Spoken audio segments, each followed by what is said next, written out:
first, we have to congratulate Tom Brady on his record 7th Super Bowl win last night. I can't get my head around this. It's incredible. He's got 7 rings, 7 Super Bowl rings. He's the Ariana Grande of football.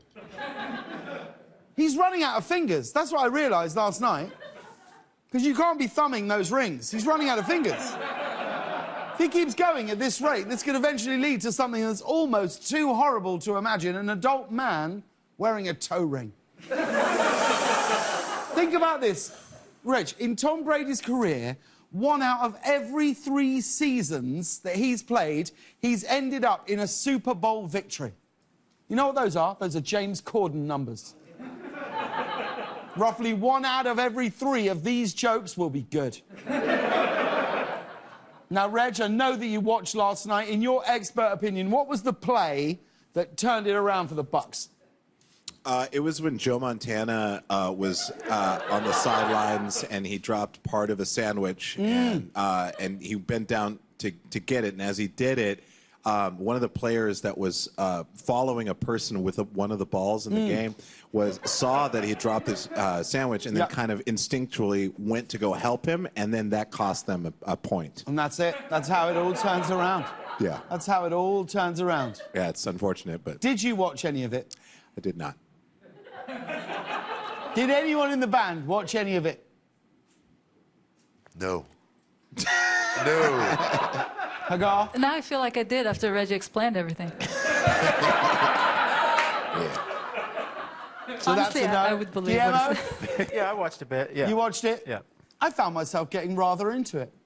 I got into it. Second downs. I learnt this. Holding. Yeah. Holding. Yep. When did they come up with these? I feel like it's self-explanatory. You doing that right now, I know exactly what you're trying to tell us. I know, but when was the game? Because there must have been at some point, people were just playing and the ref would go holding and they were like, we're going to need some kind of sign language for this. Yeah.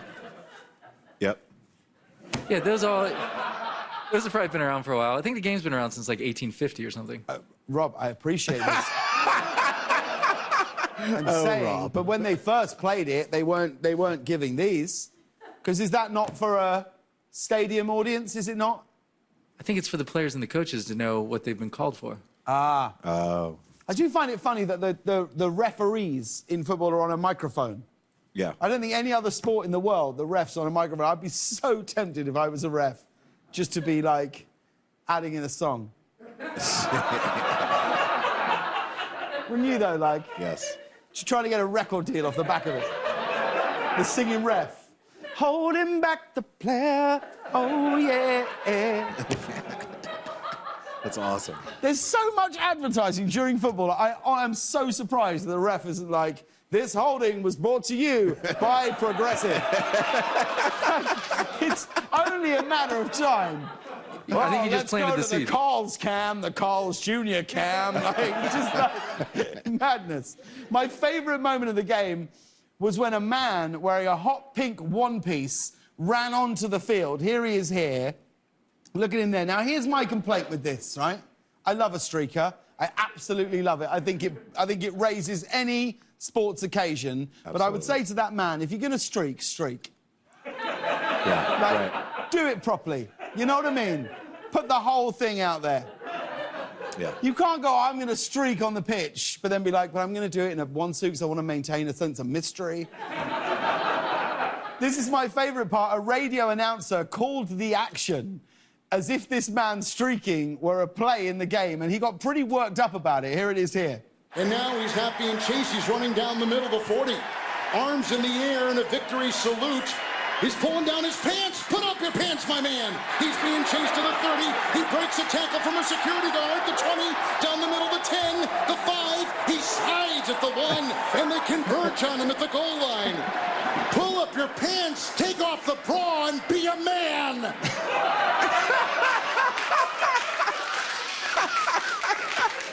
That's awesome. It's like half professional wrestling announcer, half stern talk from your dad. You just know some person out there is listening to this on the radio and they just hear, pull up your pants, take off your bra, and be a man. And they're like, just turned the car around and drove back home. It would have been cool if the Chiefs, while they were watching him, were like, the guy's actually pretty fast. Probably use him on the team. Hey, pink one-piece guy, get over here and get changed. Get out there and win this one for us. Speaking of the NFL, in an interview yesterday, President Biden said his administration hopes to use NFL stadiums as COVID-19 vaccination sites. I got a call through Commissioner Goodell saying we could have all 32 NFL stadiums available for mass vaccinations. We are... Are you going to use them, NFL stadiums, to vaccinate? Absolutely, we will. I mean, let me put it this way. I'm telling my team they're available, and I believe we'll use them. Meaning, for the first time ever, the New York Jets can be proud of something happening in their stadium. I will say, Mark, it's not gone unnoticed that you've spruced up the black today, and I love it. Oh, he's Look got at the color splash. Look at that. Nice. Look at that. I appreciate it. You asked for it, James. I did ask for it, and, and only you did it. I thought that a lot of the crew wouldn't come through on the colours, so we've actually ordered all of you some of those hot pink onesies for tomorrow's show. Look at Susan, straight in with a round of applause. Yeah! NFL stadiums will be used for vaccinations. You know what that means? Are you ready for injections? Here's my thing with this. Did we really need for the Super Bowl to be done for this to happen?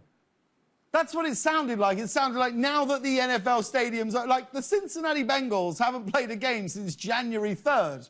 We could have been using that stadium since then. It's not like they were going to have an impromptu game with the Detroit Lions. But they did. They actually did start. They kicked off the vaccinations today, and look who was first in line. That's why he was running so fast. Hey, other big story. Dave P. and Dak's birthday today, gang. Wow. Dave P. and Dak's birthday. P. and Dak stick. How old are you today? I'm 34. Ew, gross.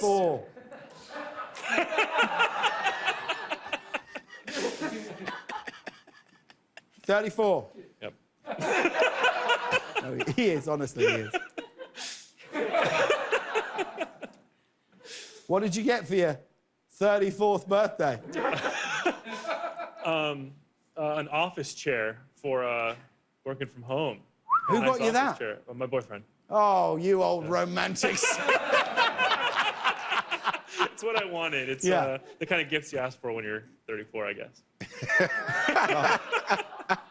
It isn't. But you see my point. It's 46.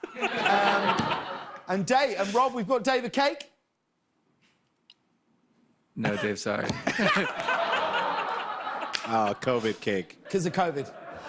Happy birthday, Dave, you glorious ball of joy in all of our lives. We love you. No, let's not.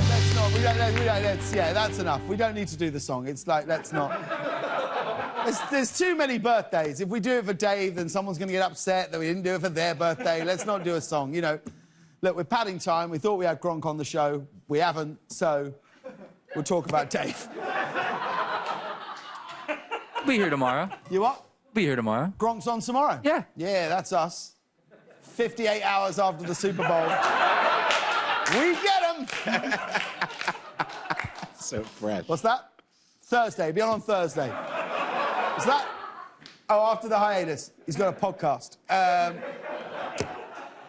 And did you guys hear about this? A man in Norway just set a new world record for running a half marathon completely barefoot in the snow. His final time was 1 hour, 44 minutes and 58 seconds. They're saying he set a... Of course he set a record. Let's not start saying set a record like this is a thing that lots of other people are doing. You know what I mean? That's like going, no, I've set the world record for eating the most razor blades in an hour. You're like, well, Brian, that's not a competitive space. How far would you make it, Reg? In the snow, barefoot? I'd probably go at least like 32 steps, and then I would step on something and I would severely injure my foot. Yeah, that's the point. I don't understand what this guy's when he gets home. And he says, Mum, guess what I've done? What? I've got the world record for the half. That's amazing. In the snow, barefoot. Well, that's not amazing. That's stupid. Keith, we didn't raise you this way. I was going to do a full marathon, but I got cold feet. Oh! That's the level. That's the level. See, I promised you 1 in 3. Turned out, actually, 1 in 9. In other news, an original 45-year-old Apple computer is set to sell on eBay for, get this, $1.5 million. It's one of only 6 models to retain its original wood case. Here it is here. Look at that. It's exciting, but after 45 years, just imagine all the software updates you're going to have to install. Crazy. It'd be pretty funny, though, to take that computer into a Genius bar and be like, so I can't seem to sync my photos. That would be so good. Well, are you a genius or not? And finally, a tech company in the United Kingdom has created a cleaning robot that sanitizes hospitals while also telling jokes. Here it is here. How do trees access the internet? They log on. Listen, I know what you're thinking, that robot's okay at stand-up, but his podcast is really good. I don't actually like his live stuff, but his podcast is amazing. The kids there at the hospital, they really enjoyed hearing the robot tell jokes. Unfortunately, a little later on, there was a glitch, and the robot ended up doing a completely different act. Guys are so gross, aren't they? With their So I just had sex with a guy more than you've ever seen in your life.